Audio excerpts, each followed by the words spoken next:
நானும் content creator ஆக போகிறேன்றதில் இன்றைக்கி நாள் 31.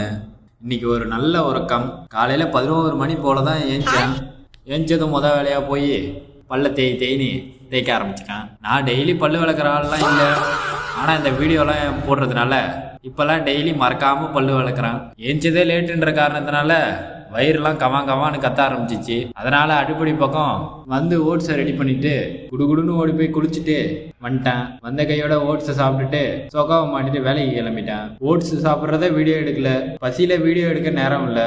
நம்ம ரூம்ல இருந்து வேலைக்கு போற இடம் கிட்டத்தட்ட 1.5 கிலோமீட்டருக்கு அந்தாண்ட இருக்கு. அப்படியே அமர நடந்தே போயிடுவோம். அப்படியே வேலையெல்லாம் முடிச்சுட்டு ஒரு 9:30 மணி போல ரூமுக்கு கிளம்பியாச்சு. போற வழியில இந்த கடையெல்லாம் டெய்லி பார்த்துட்டே தான் போவோம். இந்த கடையிலலாம் போய் சாப்பிடணும்னு மனம் இருக்கு, ஆனா பணம் தான் இல்லை. நமக்கு வாச்சது இந்த தோசை மாவு தான். வரும்போதே கடையில வாங்கிட்டு வந்துட்டேன். அதை அப்படியே நல்லா கலக்குன்னு கலக்கிட்டு தோசை சுட ஆரம்பிச்சுட்டேன். நானும் என் அண்ணனும் மாத்துக்கட்டில் 2 பேரும் தோசையை சுட்டு முடிச்சுட்டு சாப்பிடலான்னு உட்காந்ததுக்கு அப்புறம் தான் ஒன்று ஞாபகம் வருது, தோசை மாவுல உப்பு போடலன்னு. இதுக்கப்புறம் என்ன தோசை மேலேயே உப்பு போட்டு சாப்பிட முடியும்? அப்படியே சாப்பிடுவோன்னு 2 பேரும் சாப்பிட ஆரம்பிச்சிட்டோம். கடினமா இருக்கு, நாளைக்கு பார்க்கலாம்.